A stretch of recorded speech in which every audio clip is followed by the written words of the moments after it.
நினைத்தாலே இனிக்கும். வணக்கம், நான் சினிமா ரசிகன். இது நினைத்தாலே இனிக்கும். ஒரு மனுஷனுக்கு படிப்பு எவ்வளோ முக்கியம் அப்படிங்கிறத ஒரு கமர்ஷியல் படத்தில் ரொம்பவே அழகாக சொல்லியிருப்பார் டைரக்டர் ஆர் சுந்தரராஜன்.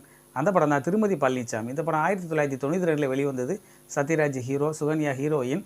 இது போக கவுண்டமணி, கோவை சரளா இவங்களாம் நடிச்சிருப்பாங்க. இந்த படத்துடைய கதை என்ன அப்படின்னு பார்த்தீங்கன்னா, படத்துடைய ஆரம்பத்தில் நம்ம ஹீரோ சத்யராஜை காட்டுறாங்க. அவர் வந்து கட்டினா ஒரு டீச்சரை தான் காட்டுவேன் அப்படின்னு ஒரு வைராக்கியத்தோடு இருக்கிறாரு. அதே போல் அவர் ஒரு டீச்சரையும் ஃபாலோ பண்ணுறாரு. அது நம்ம கதாநாயகி சுகன்யா ஃபாலோ பண்ணுறாரு. அப்புறம் லவ் ப்ரப்போஸ் பண்ணுறாரு. கதாநாயகி ஒரு 3 கண்டிஷன் போட்டிருப்பாங்க. அதை ஓகே சொல்லிவிட்டு அவங்களுக்கு கல்யாணமும் பண்ணிக்கிறாரு. கல்யாணம் முடிஞ்ச அடுத்த நாள் இவர் ஒரு கண்டிஷன் சொல்கிறாரு. தன்னுடைய சின்ன வயசில் அந்த ஊரில் ஒரு ஆண்டவன் அப்படின்னு சொல்லிட்டு ஒரு கேரக்டர் இருக்கிறாரு. அவர் வந்து பட்டாசு ஃபேக்ட்ரி நடத்துகிறாரு. அவர் அங்கே இருக்கக்கூடிய பள்ளிக்கூடத்தெல்லாம் க்ளோஸ் பண்ணிடுறாரு. அங்கே இருக்கக்கூடிய பசங்க எல்லாரும் இவருடைய பட்டாசு ஃபேக்ட்ரியில் தான் வேலை செய்கிறாங்க. பேரண்ட்ஸ் எல்லாருமே அங்கே தான் வேலை செய்கிறாங்க. அந்த மாதிரி ஒரு ஊரில் இவருடைய தங்கச்சி கொஞ்சம் படித்தவங்களாக இருக்கிறதுனால கொல்லப்படுறாங்க. இவருடைய அப்பாவும் கொல்லப்படுறாரு. ஸோ அதுக்கு ரிவெஞ்ச் எடுக்கிறதுக்காக நம்ம ஹீரோ ஒரு வேலை பண்ணுறாரு. நான் ஒரு டீச்சரை கட்டிட்டு வந்து இந்த ஊரில் இங்கே இருக்கக்கூடிய மாணவர்களுக்கு எப்படியாவது படிப்பு சொல்லி தரணும் அப்படிங்கிறது அவருடைய லட்சியமாக வச்சுருக்கிறாரு. அதுக்கு தோள் கொடுத்து இந்த டீச்சரும் அந்த ஊருக்கு வராங்க. வில்லனோட மோதுறாங்க. ஒரு ஃபுட் பாய்சன் ஆகி போகும் ஒரு வீட்டில். ஸோ அவங்க பேரண்ட்ஸ் அந்த குழந்தைகளை தூக்கிட்டு ஹாஸ்பிட்டலுக்கு வந்திருப்பாங்க. அப்போ இவங்க சொல்லுவாங்க, நான் உங்களுக்கு வைத்தியம் பண்ணணும் அப்படின்னா நீங்கள் பள்ளிக்கூடத்துக்கு வந்தால் தான் பண்ணுவேன் அப்படின்னு சொல்லிட்டு, அதே போல் ஸோ அவங்கள அடுத்த நாள் பள்ளிக்கூடத்துக்கு வராங்க. அதனால் அவங்க சில இன்னல்களை சந்திக்கிறாங்க. அதையும் நம்ம ஹீரோ ஓவர் கம் பண்ணி அந்த மக்களுடைய பிரச்சனைகள்லாம் தீர்த்துறாரு. ஸோ வில்லன் பள்ளிக்கூடத்தை தீ வச்சு கொளுத்துறாரு. கதாநாயகியும் போல்டாக ஒரு பள்ளிக்கூடமும் கட்டுறாங்க. அப்புறம் வழக்கம் போல் கிளைமேக்ஸில் வில்லன் ஆட்களெல்லாம் அடித்து துவம்சம் பண்ணுறாரு நம்ம ஹீரோ. ஸோ வில்லனுடைய ஆள் ஒரு போலீஸ் ஒருத்தர் நம்ம கதாநாயகி துப்பாக்கியால் சொல்கிறாரு.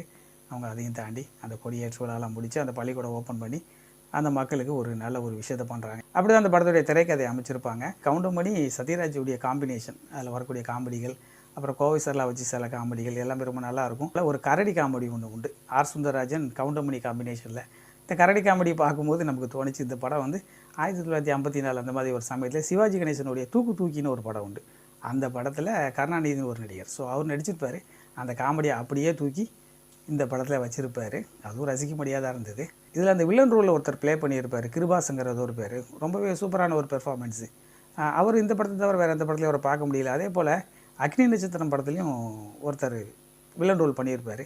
அவரும் அந்த ஒரு படம் தவிர வேறு எந்த படத்துலையும் வந்திருக்க மாட்டார். இப்படி ஒரு படத்துலேயும் நல்ல முத்திரை பதிச்ச வில்லன்கள் நிறைய பேர் இருக்கிறாங்க. அந்த வரிசையில் இந்த வில்லனும் நல்லா சிறப்பாக பெர்ஃபார்ம் பண்ணியிருப்பார். ஒரு 5-6 பாட்டு உண்டு, எல்லாமே ரொம்ப சூப்பராக இருக்கும். பாத கொலுசுமணிங்கிற பாட்டு, 2 நீ ஒன்று தொடு மாமா, நடு சாமத்தில், அம்மன் கோயில் வாசலில், எல்லா பாட்டுமே ரொம்ப சூப்பராக இருந்தது. இளையராஜாவோட மியூசிக் இந்த படத்துக்கு ஒரு பலமாகவே இருந்தது. இந்த படத்துடைய பெர்ஃபார்மன்ஸ்னு எடுத்துக்கிட்டிங்கன்னா, சத்யராஜ் வழக்கம் போல் ஒரு சூப்பரான ஒரு பெர்ஃபார்மன்ஸு. சுகன்யா அல்டிமேட் அவங்களுடைய ரோலு. அதில் வில்லன்ட்டு வந்து அவங்க ஒரு சவால் விட்டுட்டு வர அந்த சீன்லலாம் ரொம்பவே சூப்பராக பெர்ஃபார்ம் பண்ணியிருப்பாங்க. யார் நீ அப்படின்னு கேட்பாப்புல திருமதி பழனிசாமின்னு சொல்லும்போது அது ஒரு பின்னணி இசையோட ரொம்பவே சூப்பராக இருந்தது. அந்த சீன் எல்லாமே ரொம்பவே ஒரு சின்ன லைன் தான், ஆனாலும் ஸ்க்ரீன் பிளே சூப்பராக இருந்ததுனால இந்த படம் கமர்ஷியலாகவே பெரிய ஹிட் ஆயிடுச்சு. நீங்கள் இந்த படம் பார்த்துருந்தீங்கன்னா கமெண்ட்டில் பதிவு செய்யுங்க. நம்மளுடைய அடுத்த படம் மலையாளத்தில் உள்ள ஒரு கிளாசிக்கல் மூவி செம்மீன், ரொம்பவே சூப்பராக இருக்கும். அந்த படத்தை பற்றி பார்க்கலாம். நன்றி, மீண்டும் சந்திப்போம். இந்த சேனல் பிடிச்சிருந்தா லைக் பண்ணுங்கள், கமெண்ட் பண்ணுங்கள், ஷேர் பண்ணுங்கள். நன்றி. நினைத்தாலே இனிக்கும்.